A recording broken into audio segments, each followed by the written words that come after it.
Hello, this is Rudy Giuliani, and I'm back with another edition of Rudy's Common Sense. So today we have with us a very interesting guest who I think can open up our eyes to many things that are going on in this country, and maybe give us a little more of a sense of where it's all coming from. It's Morgan Zegers. Morgan is the founder and the creator of an organization that has a name that I just love, Young Americans Against Socialism. I have to believe her decision to do this was prophetic. This is exactly what, if we didn't have it, we'd have to create right now. And Morgan is a young woman, but a very, very accomplished young woman. She's already run a very credible race for public office in a Democratic district against a Democratic opponent in a Democratic year, which all counts. You know that. She got 44% of the vote. That means that was once described to me by a great American senator as when you run a good race and you just lose, you have money in the bank. So I don't know how much money Morgan has in the bank, but she got a lot of political money in the bank. And she is darn good in what she does, which is warning young people about the dangers of socialism. So let's bring her in. Morgan, how are you? I'm great. Thank you so much for having me. I appreciate it. And thank you for your work. It is very, very necessary. We need to awaken the country, and to get a lot more people like you or joining you. So I really am looking forward to this conversation. So let's go to the kind of middle of the story, which is when you decided to found an organization with this specific name, Young Americans Against Socialism. Tell us the genesis of that. What made you do it? When did you do it? And then how did it get started? Well, again, thank you for the opportunity to come and speak with you. Oh, my pleasure. I can't thank you enough, really. To understand why I would start an organization with this name and this mission really requires a little backstory. I'm from upstate New York. I actually just moved to Texas, though. So yesterday moved into my house, and it's just been a whirlwind of a weekend. But I'm like many of the people who have fled a blue state and have now arrived in Texas or Florida or Nashville. But when I was in upstate New York, I grew up under the Cuomo administration, and my dad was a colonel in the military. Now he's in the Army Reserves as a colonel still. And my family didn't raise me to be political, but they at least raised me to have a very great respect for American values, America's history, our founding, and of course, just history in general, learning from history in order to not repeat it. And, that lesson comes up so many times these days as my generation fails to understand what we are really going through as a country. But I was from upstate New York. It's a very rural area. I'm a little country girl, country bumpkin. And for college, I needed to get a place that was veteran family friendly so that I could afford to go. And one of those places was American University in Washington, D.C. And American, we could get into how ridiculous the college system is, and we could get into how insane some of the liberals are. But I had a million different examples of craziness from my professors. The darkening was the Black Lives Matter group on campus. But the most shocking experience to me at school was when I moved into a house off campus my last year. I knew some of the girls in the house that I was moving into, but I didn't know some of the others. And so I remember going around that first day and introducing myself, and I got to the last girl. She lived in the basement, and we were getting along. She was very kind, very sweet, and I was getting a little distracted from our conversation because I was noticing something on her wall, and I didn't exactly know why I kept going, but I was talking to her like this, and then I was kind of going over like this and looking back and forth, and I realized it was catching my attention because it was a poster of Mao Zedong, Lenin, Stalin, Karl Marx, and Fidel Castro. And they had fruity umbrella drinks, cocktail drinks, and they have party hats on, and it said, "Welcome to the party." And, I thought I was little Miss Americana, right? I'm a colonel's daughter. My dad served on 9/11, and he served in Iraq. I thought I would, obviously be able to fight the commies if I was ever confronted by one. And then there I am meeting my first communist. And she has a poster of mass murderers and dictators on her wall. And she goes and tells me that she's a communist and she believes her values will bring equality, justice, support the workers, and, have a workers' support system where the workers own everything. And there would just be a better place for average Americans under communism. And as I'm hearing these fluffy words from somebody with mass murderers and dictators on their wall, I had no idea what to say to her. I felt bad, and she even told me conservatives were mean. And again, mass murderers and dictators were on her wall. And so I was Right. so disappointed in myself for not knowing what to say as I'm hearing these utopian promises from a communist. And I realized that so many young Americans like me, maybe we think that we know what we would say if we're put in this situation. Maybe we feel like we understand American values, American history, world history, politics, economics, all of that stuff. But then right there in that moment, even I didn't know what to say. And so I started Young Americans Against Socialism to make educational videos and content that will equip young Americans with the basic information that they need so that when they enter these conversations with leftists, because we know that it's going to keep happening more and more, they Sure. have the intellectual ammunition to really fight back and win that conversation. So in essence, you educated yourself so you could educate others.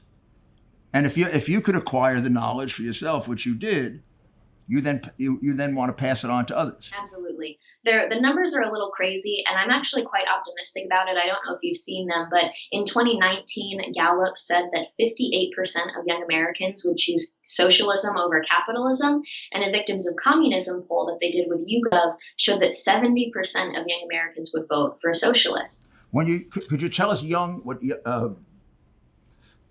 25, younger, 30, younger? Millennials and Gen Z. So it was the two young generations up until about 35 years old. Okay, that's a big group. Okay. Definitely. And what's interesting too is they aren't the largest voting bloc yet, but they will be by about 2028, Gen Z and millennials.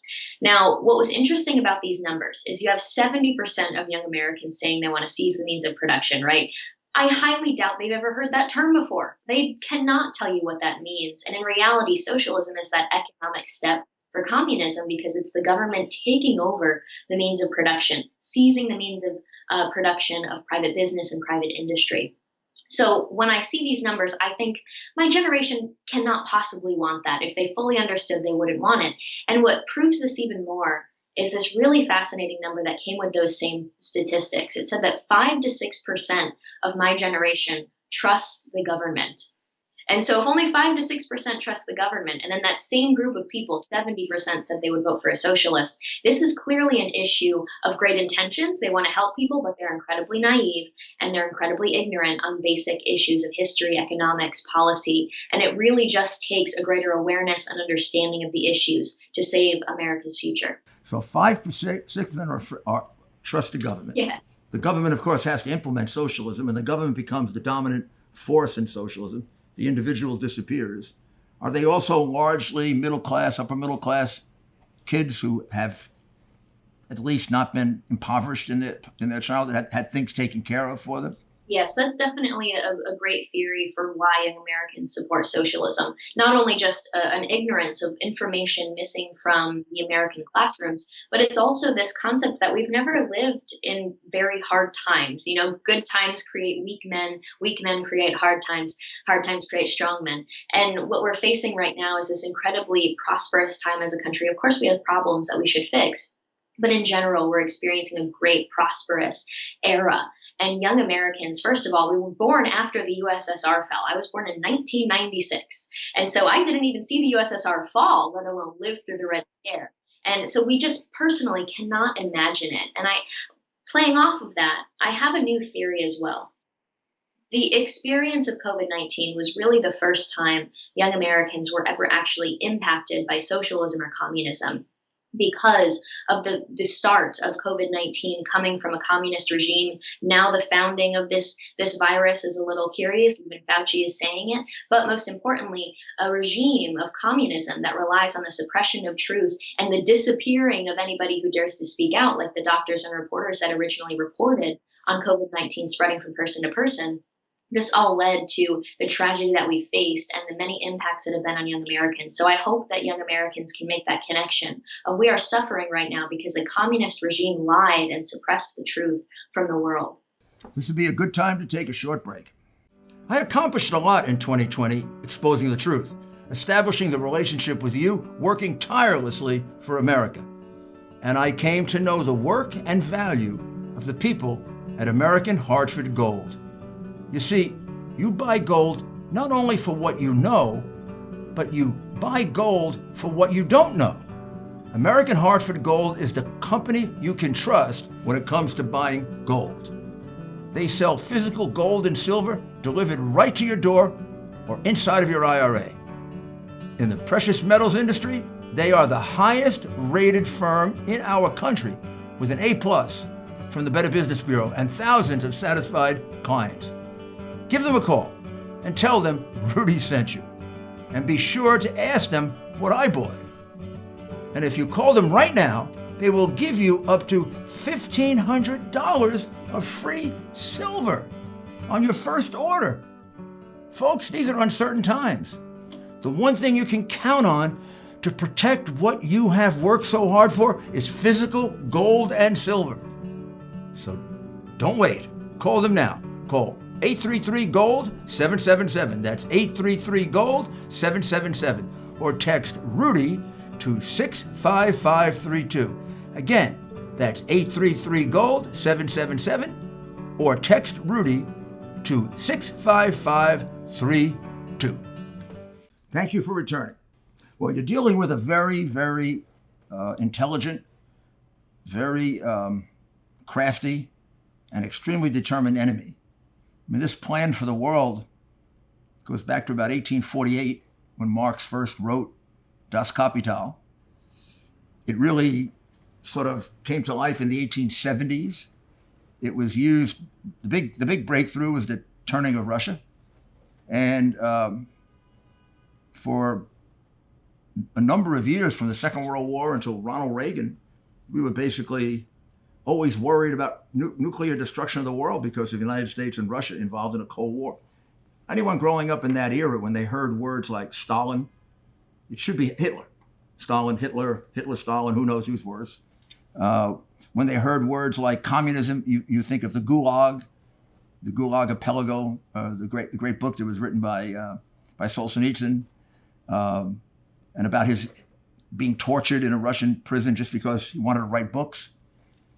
I think the people you're talking to, since we don't teach history anymore, at the younger ages, it's only lucky if they know about it. We're fortunate if they were in a family situation or a social situation where that came up and they started to study it. So they're at a tremendous deficit. I can see why 70% say, oh, socialism sounds great. Everybody gets taken care of, and I'll still have everything I have. Yes. But we know that isn't it. We know that it's totally different. So how do you go about changing what sometimes can be 17, 18 years of indoctrination? And it may very well be that their parents either pay little attention to it or they're kind of left-wing themselves and they don't find that as grating to their ear as maybe I would or some other parent. Yeah, I mean, it's really the million-dollar question, and unfortunately, there isn't a simple answer. The fight to saving our country is truly multifaceted, and it's going to take years, decades. And what's interesting, I'm sure you've been to CPAC. I spoke at CPAC on the main stage the last 2 years because young Americans and socialism are quite an important topic, and so thank you to them for inviting me. But I remember after Bernie Sanders dropped out of the race in 2020, all of the Media Row interviewers were asking me, well, Morgan, are you going to close up shop? Did you just beat the fight against socialism? Have you won? Are you victorious? Are you going to close your nonprofit now? And just that question alone being asked was so concerning, because this is so far beyond, oh, we need to win the next election. We need to get it. We need to win Congress back. We need to get this Republican in office. This is truly an issue of values. It's an issue of the decay of our society, and it's an issue of decades and decades of infiltration and indoctrination of our core systems in the country. And so, like I was saying with education, what's missing from the classroom, if we look at this as okay, we need to fix curriculum, that's a great idea. We could put a few $1 million into getting better curriculum on history, economics, policy passed in the classroom. But what's to say that it's going to go from legislation and written curriculum to the administration, to the teachers union, and to the teachers, and then to the student in a proper way where it's going to be effectively passed down? I've been a little red-pilled by this. I don't believe in government school anymore. I don't plan on sending my own children to government school. leftists are not only indoctrinating our children, but they're making it incredibly difficult, especially in blue states, to get your kid out of government school in the first place. They're making charter schools, private schools, and homeschooling as difficult as possible, and I'm concerned for that reason. When we look at the curriculum changes, though, of course, I think we should pursue it, but at the same time, how silly were we to have relied for decades on the government to pass this crucial information down to our children? I wish that I could say, in a perfect world, everybody would raise their children up and teach them to have a respect for our country, a respect for history, and to be well-educated individuals that are hardworking and self-sufficient. But that's truly a hard topic to talk about right now in America because our family system is crumbling. And when we talk about moving forward with traditional ways, with family values, I think that's so important. And when I was at CPAC this year, I specifically spoke about family values being under attack.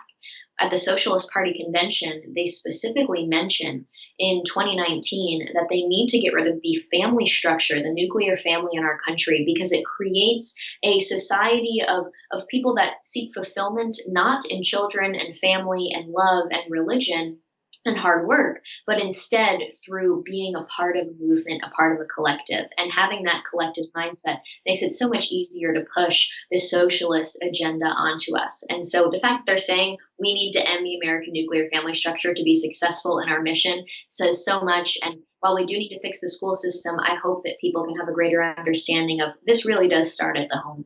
Well, there are useful publications that kind of lay out road signs, road maps, guideposts to socialism. The things you have to achieve so that you can undermine a society, so it'll throw off its way of government, its way of life, the things it's comfortable with for something different.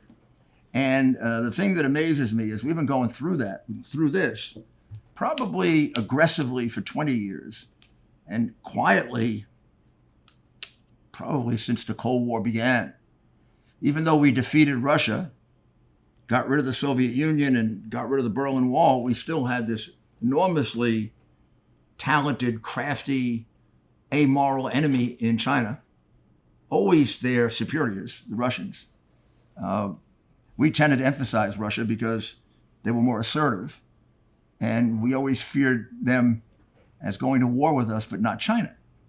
Well, they're now an irritant, but not a threat. I mean, they're very small. They're 1/8 of our economy. They're 1/10 of our Army, Navy. They do have nuclear weapons. They could do a terrible thing. But unlike Iran, they're not guided by a madman. They're guided by a bad man, but not a madman. This would be a good time to take a short break. Your credit card company found suspicious charges on your card. That's simple identity theft. It's annoying, but they cover it. The type of fraud you really need to worry about is home title theft, a devastating crime that takes you off your home's title. And you're not covered by insurance or most identity theft programs. That's why you need Home Title Lock. Here's how easy it is for cyber criminals to get you. The title documents to our homes are kept online. The thief forges your signature on a quitclaim deed stating you just sold your home, and he's the new owner. Then he borrows money using your home's equity and leaves you in debt. You won't know until late payment or eviction notices arrive. The instant Home Title Lock detects someone tampering with your home's title, they help shut it down. Let's get you protected. Go to HometitleLock.com and register your address to see if you're already a victim. And enter Rudy for 30 free days of protection. That's promo code Rudy at HometitleLock.com. Welcome back. There's so much more to cover. So China has been very quietly doing this to us since even before the opening of China in the 70s. Quietly infiltrating, buying businesses, making people economically dependent on them, including, you look at these big companies that will not criticize China. That's not politics, that's economics. I mean, the NBA thinks it can make 5 times more money in China than it can in the US. So the heck with the US. And we'll just overlook the fact that the Chinese have 3 million people in concentration camps, still occasionally kill little girls, which they did, en masse. Chinese regime has probably killed more of its own people than any in history, and they're ready to kill you right now. They just overlook all that. So the educational burden is tremendous. I So I want to ask you this. How far along in the educational system are they into actually training our children to be amenable, open to socialism, should that become our form of government? 30 years ago, they were nowhere.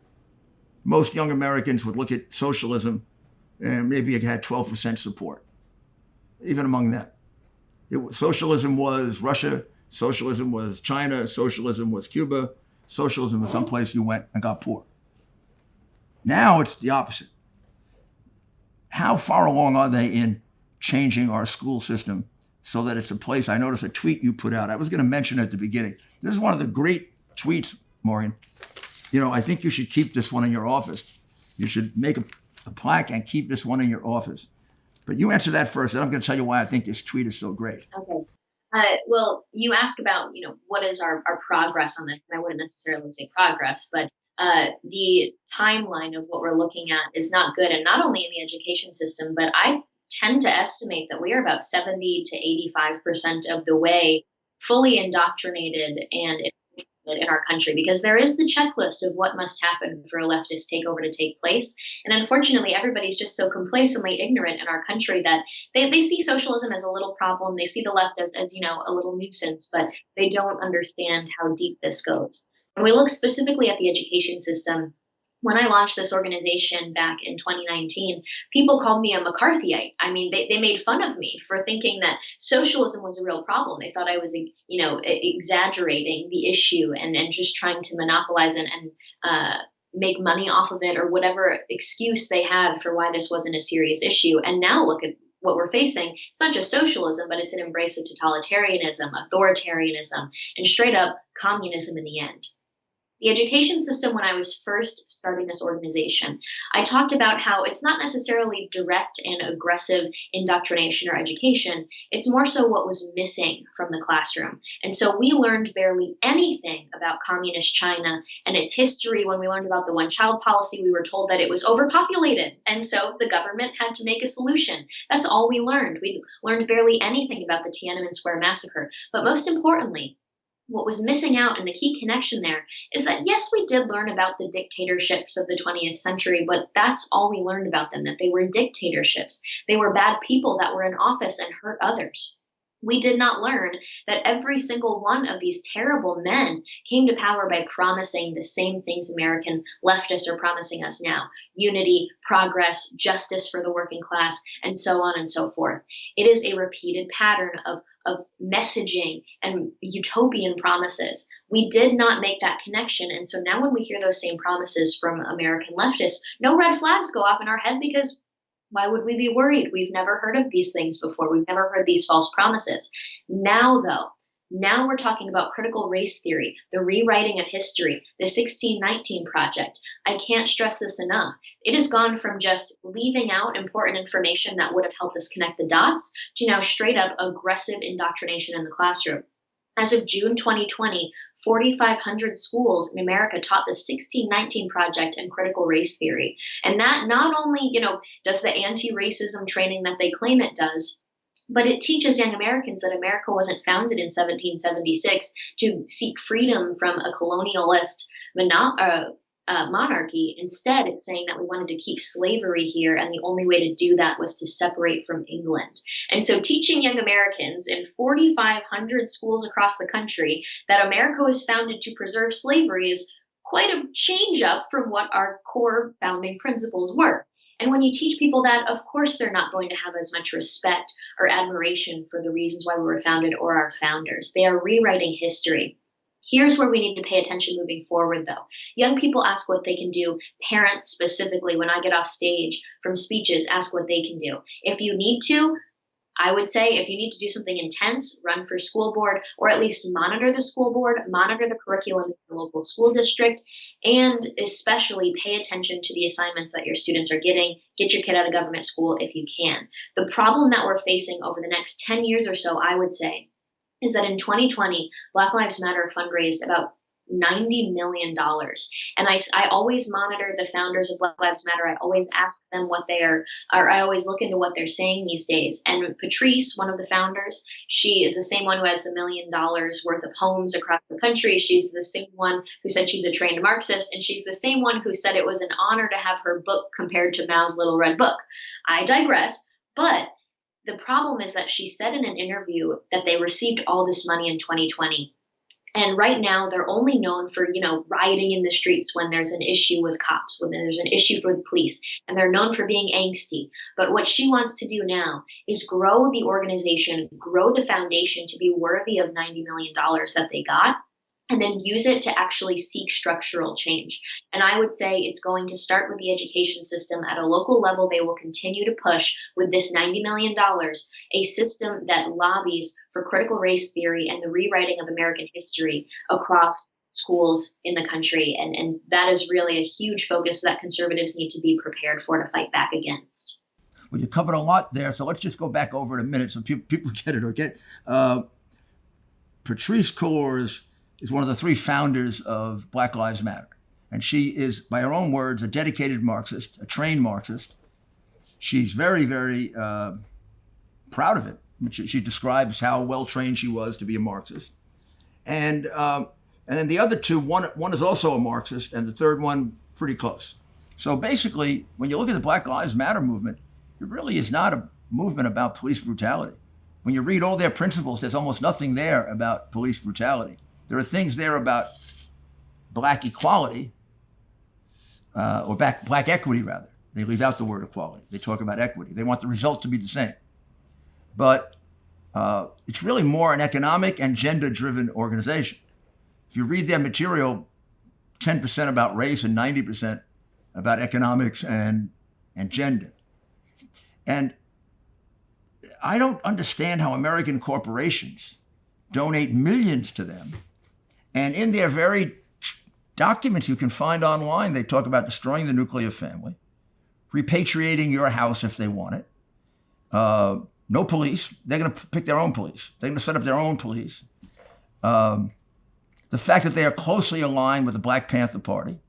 Two of their advisors are convicted police murderers.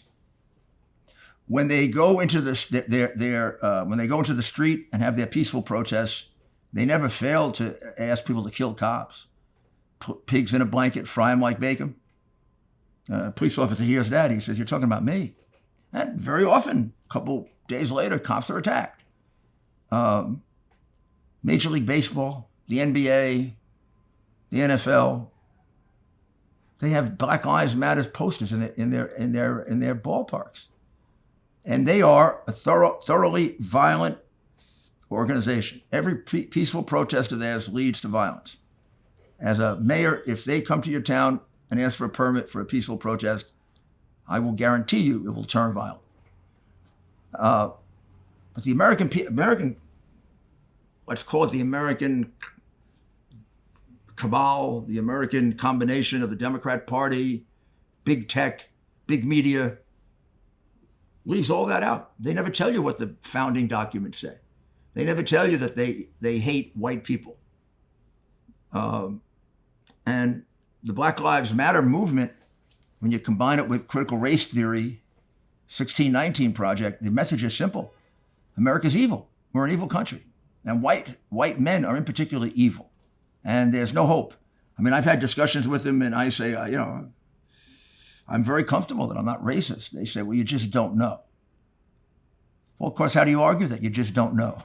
If I don't know, I don't know. So how do you go about, you address audiences a lot, right? And largely young people. How do you feel about the progress that you make if you talk to 100 young people and you say this and plus a lot more that hopefully opens their minds to it? How do you feel your success is? I feel optimistic whenever I speak to crowds because I find that in general, so many people are very shocked and confused by the behavior of the left, and it's made them rethink their alignment with some of the movements that have popped up. And that's one of the big lessons that we try to teach through our organization, is that there is a huge difference between a leftist and a liberal. And to message to those two groups as if they are the same is incredibly damaging to our pro-freedom, anti-socialist movement, and especially to the effectiveness of our mission and our communication style. And I should mention as well, when I started this organization, I did a lot of research as to how we could be the most effective communicators in the freedom movement as possible. And I found a study from Michigan State University. It said that the best way, the most effective way to actually reach a young mind with a difficult to understand topic that they need to deeply comprehend and not just memorize for a test, and then they're going to forget right after they write the information down on paper the next day. How do they get them to deeply understand why it's important to the people around them, and why it's important to society and the future of the country? It was actually not from parent or professor, it was via peer. And so peer-to-peer communication was deemed pure rationale by the researchers. And it said that young Americans are the most effective people to reach young Americans with hard to understand topics. And that included opposing viewpoints. And so we've been really championing this concept of pure rationale, using friendly communication and really championing the concept that we are the most effective communicators. And it inspires me every day. But what young people want these days is a better understanding of how the heck to combat and have a conversation with someone who's calling them a racist, a hateful person, a equal conservative that doesn't care about poor people, whatever slur they have these days. It's really challenging to have a conversation. And so the first lesson is that there's a difference between a leftist and a liberal. Unfortunately, the 70% of young Americans that say they vote for a socialist, probably not leftist. They're just incredibly naive, well-intentioned, and completely lied to young Americans that don't have a solid understanding of history, economics, policy. There is, though, when we talk about the Squad, AOC, Bernie Sanders, Black Lives Matter, the Democratic Socialists of America, the actual core infrastructure of the radical left, these are ideologues. These are people that I like to call the flat earthers of economics, okay? They have seen 24 examples of socialism and leftist policies passed in a country and then led to the destruction and the decay of society and absolute tragedy taking place. And they still think to themselves, but if we did it one more time in America, it might work this time. That's flat earthers of economics, if we can call it that. And I honestly think to group our naive but well-intentioned peers with radical leftists who actually want to seize the means of production and capitalism and don't even agree with classical liberalism, that is incredibly dangerous. And so young people usually come up to me, and that's the one thing they say helps them out so much, because they don't see their peers as evil, but now they see them as people who are being lied to and who deserve the truth. And that gives us more common ground to move forward on. Because let's be real, socialists don't only hate conservatives, they hate liberals as well, because they see us as capitalists and classical liberals, and they see us as one and the same. Now, we're witnessing now an incredible situation in America that I thought I would never see. And that is Palestinians and their supporters wreaking havoc, not just in Palestine and Gaza and West Bank, but in Los Angeles, New York, Florida, Detroit, London, Berlin, and various other parts of the world. And they are singular in their aim. Their aim is Jewish people, and they are chanting and arguing for death to the Jewish people. And it's resulted in some terribly, terribly violent incidents. And the government, our present government, Biden, has had a almost policy of ignoring it. He made one statement. I'm sorry. He sent out a tweet, didn't make a statement. 6 days after the first event in Los Angeles, and 3 days after, his Jewish supporters wrote him a letter saying, "What the hell are you doing?" But he didn't think it was worth anything more than a 36-word tweet, which he put out buried between a whole bunch of other tweets.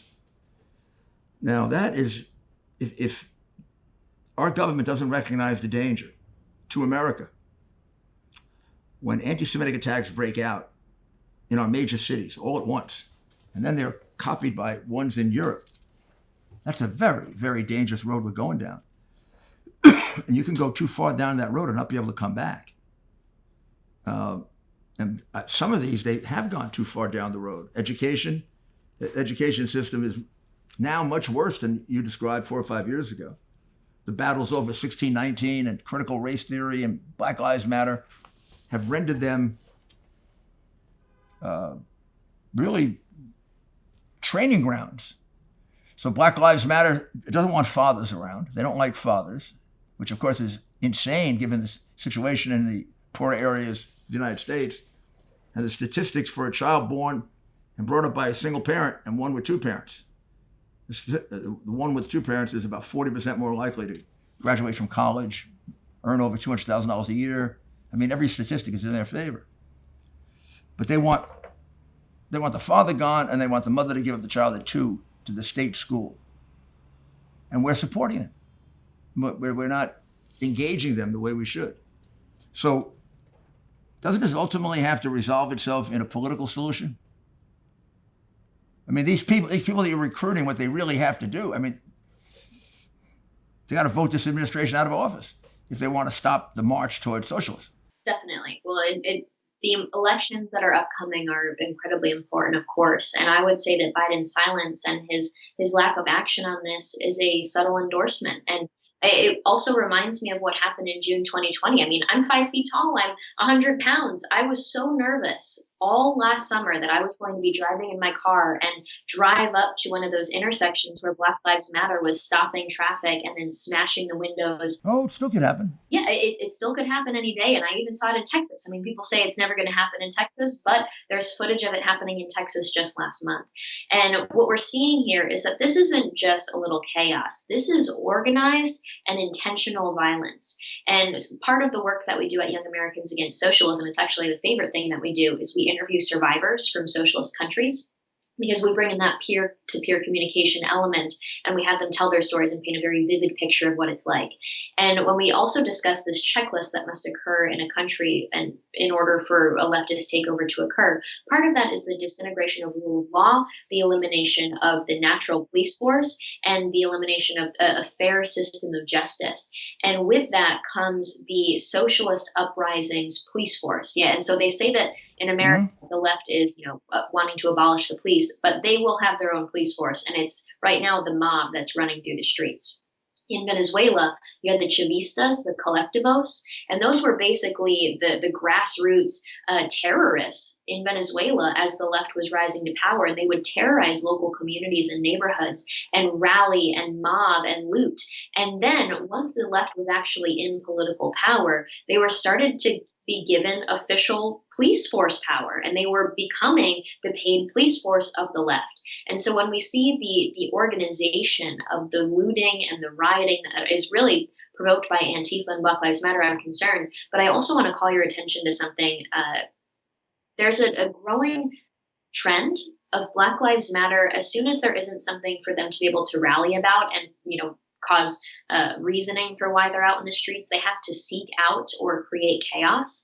And so what I saw in my hometown is the local Black Lives Matter chapter began doing the usual, going through the streets, harassing restaurant diners who were eating outside on the patio, and they were chanting, "Say his name, Daryl Mount. Say his name, Daryl Mount." And I'm like, who the heck is Daryl Mount? I wonder what this is, because it was another person just shot by police. And I looked into it, and it turns out 7 or so years ago in my hometown of Saratoga Springs, Daryl Mount had the police called on him because he was abusing a woman. And so the police were called on him. As soon as the police came, Daryl Mount ran from the police, ran into a construction zone, ran off of the scaffolding, and fell to his death. He died because he ran away from police after the police were called on him for abusing a woman. Now, 7 years or so later, you have Black Lives Matter chapter members causing chaos in the streets of a beautiful small town in upstate New York because they're claiming he had a wrongful death at the hands of police. And so what I think they're doing is they're looking for more energy, they're looking for more juice to justify why they're still out causing chaos and rioting. It's a charitable way to try to legislate in the streets with the threat of violence. It's not a democracy any longer. And there are so many things where you can say, taken on by themselves, you wonder, are we a democracy any longer? And then I've never thought I'd see the day where in America, Jews would be hunted down. I thought America, like Israel, it's not quite the same thing, but it's a safe homeland for all of us, including Jewish people. And they severed that tie by the horrible, horrible violence that went on, much worse than the media let on. So, what are your plans now? How do we stop this inevitable freight train? Well, what we're focusing on is continuing to grow the amount of content that we're putting out. Our website is fightsocialism.org. So a lot of young people and parents, they're looking for resources. All of the information that we've created and put out is at fightsocialism.org. The greater focus that I would say, if you're looking to get involved, though, is to consider monitoring and running for school board, taking schools back from the radical left. Because not everyone can homeschool, not everyone can send their kid to a charter school or a private school. And if you have the ability to do so, that's amazing. And I commend you for being able to do that. But we cannot leave those children behind. This is, like I said earlier, a multifaceted approach. What we need to start doing is training our young Americans from middle school and up. This isn't like a seniors in high school need to get this education, because by then it's too late. Middle schoolers and then high schoolers need to be given this crucial information on America's founding. And of course, we need to make sure that we're teaching it at the homes. Because when people say we need to fix our colleges, it's a little too late, let's be honest. They have been through the entire system. What we need to be thinking about is equipping young Americans with the truth they deserve, so that when they do go to college, if they do, and they get confronted by a radical professor, they're going to be able to say, I've heard these lies before, and I'm not going to fall for it. What I also would worry about, though, is we need to have greater awareness of the fact that America is not just having an embrace of socialist economic policies. We also are seeing the rise of totalitarianism, especially on college campuses and throughout the workplaces, where you cannot commit wrongthink without being punished, without being either removed from the public square, thanks to social media, or without having the mob reach out to your job to get you fired, or without just being ostracized from your social group. And so this embrace that we must commit wrongthink is truly against the American values of classical liberalism, the ability to have free expression, and most importantly, expression of opposing political thought.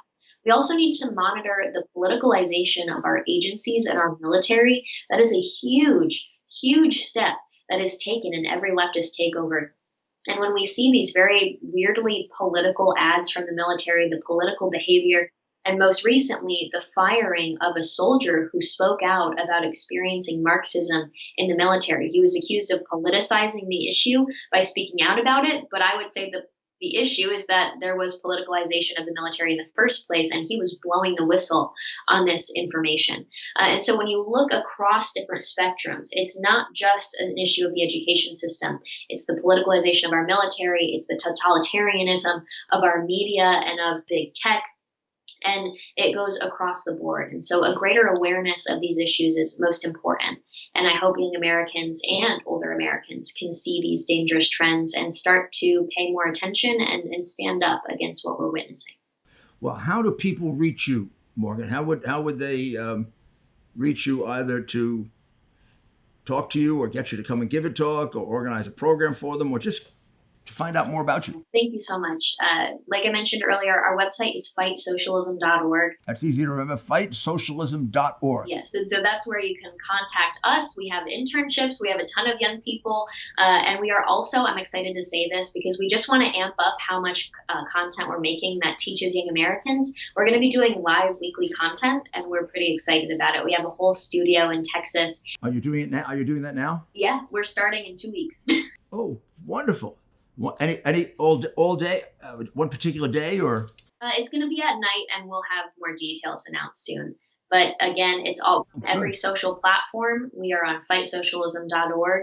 And if you want me to come speak at events or talk to your classroom, I'm always willing to do so, even if it's just Zoom, because I give a talk called Commie Fighting 101. And it's basically all the tactics of the left, the groups of the left, and what we can do moving forward. And if you don't mind me just saying one more thing. Sure, no, of course. I'm so disappointed by the Republicans and the conservatives who have just thrived in the DC culture of inaction and complaining for over 2 decades. Young people or older Americans always come to me and they say, Morgan, how can we reach your generation? How can we fix this?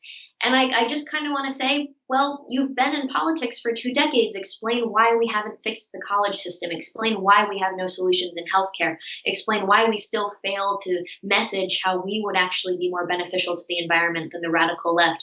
How come we can clearly see the most important issues to my generation? And we know that the left is using those 3 issues to push most specifically for a socialist agenda, and yet we still provide no solutions. This isn't an argument of who can message better, who can promise more things. It's who's going to actually change lives. I think if conservatives fixed the healthcare system, we'd be changing lives for decades, generations to come. Same thing with the college system. The left talks about bringing structural change and systemic change to our government and to our society. I think conservatives, Republicans would be the one to do it if we actually change the system that's failing our kids, that is sponsored and promoted by the government. So just my plea to anybody listening that can provide this change or seek this change, consider action versus just fluffy messaging. We can't beat the left by using their same fluffy messaging. It's so silly and naive of us to think that that's going to be a long-term solution. We need to have policy change and change lives, seek results.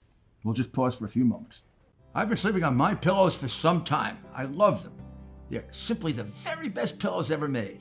But I just found out that they also have a wide assortment of other incredible products like their mattress toppers, sheets, towels, and slippers, and more. Listeners have helped build My Pillow into the incredible company it is today, and Mike Lindell wants to give back to all of you. Pick some pillows or pick several of the other great products, and you can get super discounts on My Pillow products by going to mypillow.com, promo code Rudy, or call 1-800-725-7759, promo code Rudy right now, and see each of the specially priced items, including those in the radio listener special square. You're going to see rotational offers up to 66% off on products like the pillows, mattress topper, and geyser sheets, but also new products like their slippers, weighted blankets, robes, and waffle blankets. All My Pillow products come with a 60-day money-back guarantee. Enter promo code Rudy for these new great specials.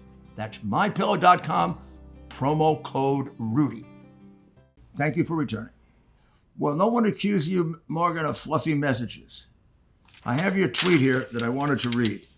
I think it was a day or two ago, if I'm not mistaken. Let's get a few things straight. It's not fake news, it's propaganda. Absolutely right. It's not cancel culture, it's totalitarianism. It's not anti-American racism curriculum. It's indoctrination of our children in the classroom. The thing that I like about this is, first of all, it's very powerful rhetoric, which wins wars as much as arms. But it sums up in a few places that what we're going through now is not accidental. There's a plan and a purpose behind it. So you look at critical race theory invading the schools. At the same time, we have Black Lives Matter doing the same thing. We have the attacks on the police. They're all coordinated. They're all the same. It's the same chance. If you watch it in Minneapolis, then you go to St. Louis. You go from St. Louis to Baltimore. You go Baltimore to New York to Los Angeles. It's as if it's all the same thing. Even these Palestinian attacks had great similarities across the ocean. In New York, there was a caravan that attacked a group of diners. In California, there's a very famous attack. It's been on the air where they publish it, where they show it, of a group of Palestinians coming from a march, seeing a group of Iranian Jews coming over and beating the heck out of them and calling them all kinds of names, kill Jews and F Jews. And then a very similar thing happened within a day in St. John's Wood, London, where a caravan, very, very similar to the ones in America, went through the neighborhood yelling at the Jewish people in the neighborhood the same essential things. And this was a somewhat Jewish neighborhood of North London. Then there was a rabbi who was beaten to death there. And there was a young man who was beaten to death, not beaten to death, but beaten badly. When I said beaten to death, beaten too close to death. The rabbi lived, but he was hospitalized for some time. The young man has a concussion, but he is going to live. But he was just grabbed and beaten and hit over the head with crutches and kicked in the stomach. And so this is going on all over the country. It is not fairly reported. The American people don't understand the impact of it. And even when they do, they see it because nobody ties it together for that as random acts of violence.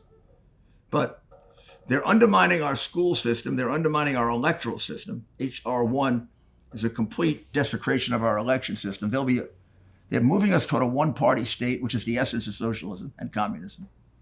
They have done everything they can to get us to not believe in God. I mean, you say the word God, I don't know, are you allowed to say God in Congress? I'm not sure. I mean, there are places where you can't say the word God. I mean, Biden held the prayer breakfast, the annual prayer breakfast. I've been in Washington because I was, represented the president. I'm very close to him. Been in Washington, fortunately, for the last 3 of the 4 prayer breakfasts. They're a beautiful event. And the people that come are very, very sincere people. These people, whether you believe in God or not, and I do believe that if you do, you don't. You got to respect people that do. Just like I have to respect people that don't. Well, these people are very, very wonderful people.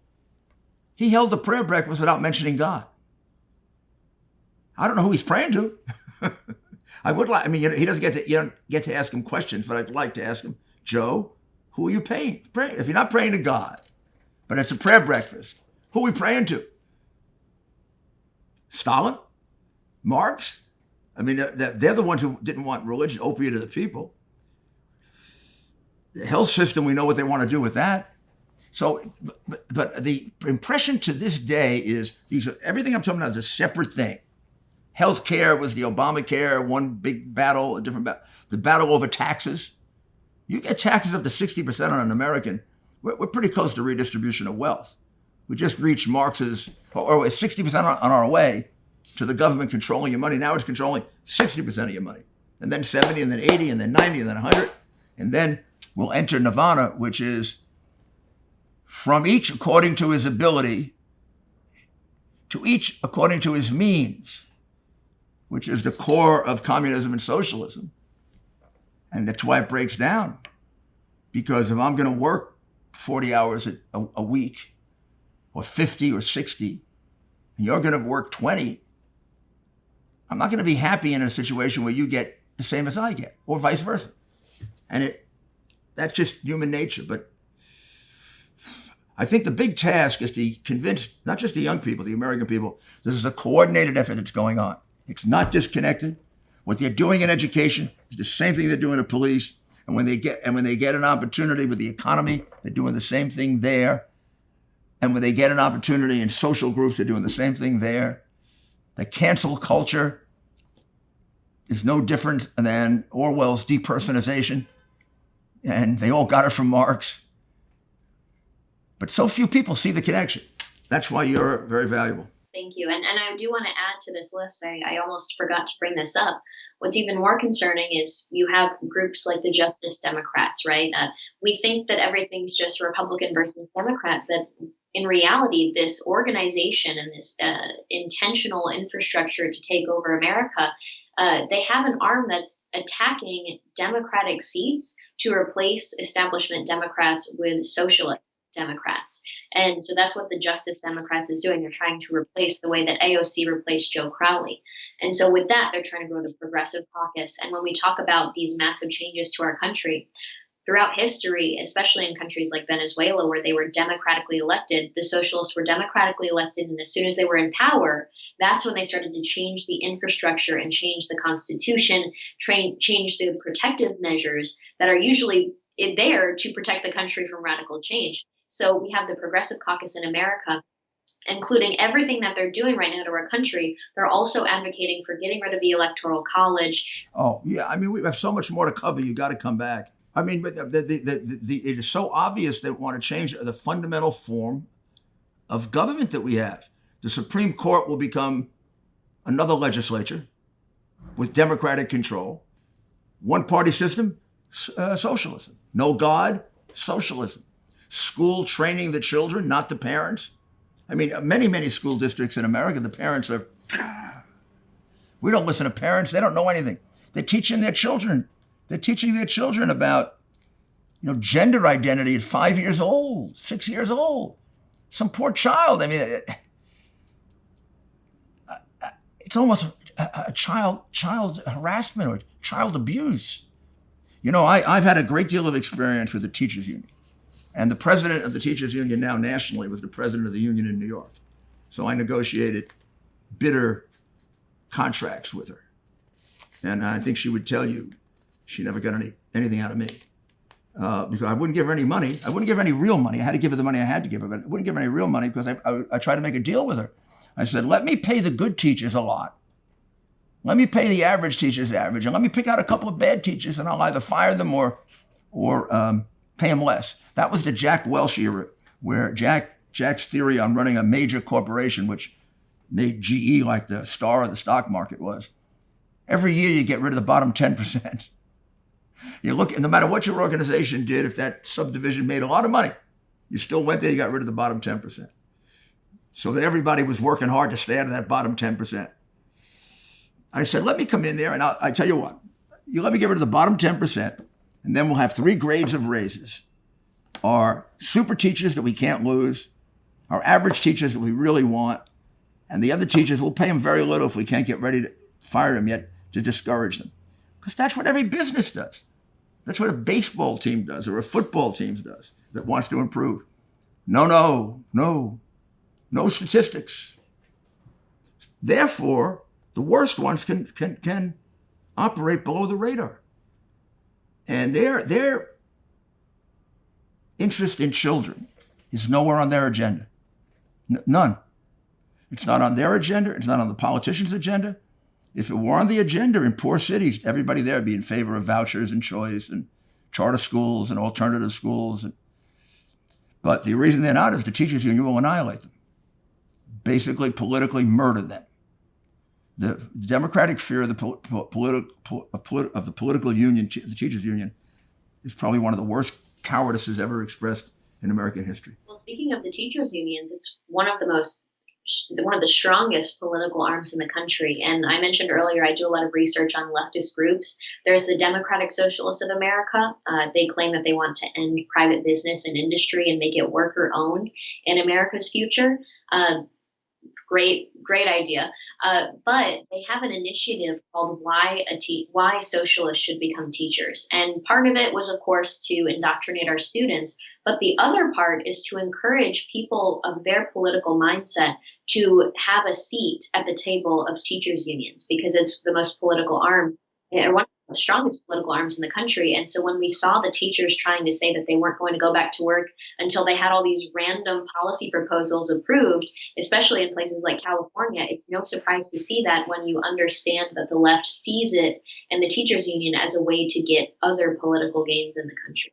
Well, I just make the point that in New York City, which has been negligent, if not cruel, in not opening schools, Catholic schools have been open for a year. And so have most private schools. And so have most non-Catholic parochial schools. And they don't have teachers from the teachers union. They know that children don't get COVID in any large numbers. And they know it's manageable if they do. And they know how to train their children and what they have to do to protect their grandparents, which is where the only marginal risk comes. And now we even have studies that children are the fewest transmitters of the illness because they don't get it. Their body fights it off, so it doesn't even transmit it. So this whole closing of schools was maybe completely unnecessary.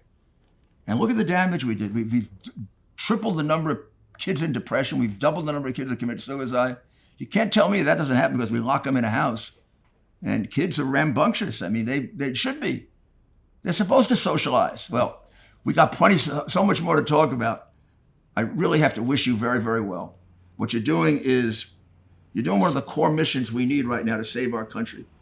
And I think part of it is, if I could summarize it very briefly, part of it is getting the American people to get it.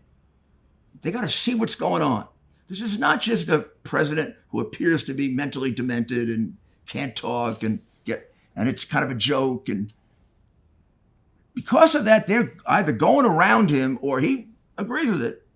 They're trying to take away our way of life. And they're trying to do it in the name of socialism. It's not just because they don't like us, because they have a plan in mind. You got to learn that plan. And you're going to find when you learn that plan, you're going to say, oh my goodness, this has been going, cancel culture.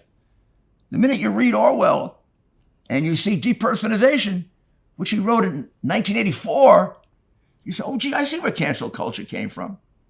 And for both Orwell and the American left, it came from Marx. Because Orwell is predicting a Marxist society. I can go on, and you could too, but keep up with it and keep me posted. Any way I can help, I'm more than happy to. I studied communism in great detail in college because I thought we were going to fight the Cold War for 50 years, and then a man named Ronald Reagan came along, and a man named John Paul, and a woman named Margaret Thatcher, and that was the end of Russia as a communist country. Now we have it as a thug country. A little better. Well, thank you, Morgan, and congratulations. And God was doing something special when he put that idea in your head, and it's going to be very great for our country. Thank you. Thank you for having me. I appreciate it. It was a wonderful interview.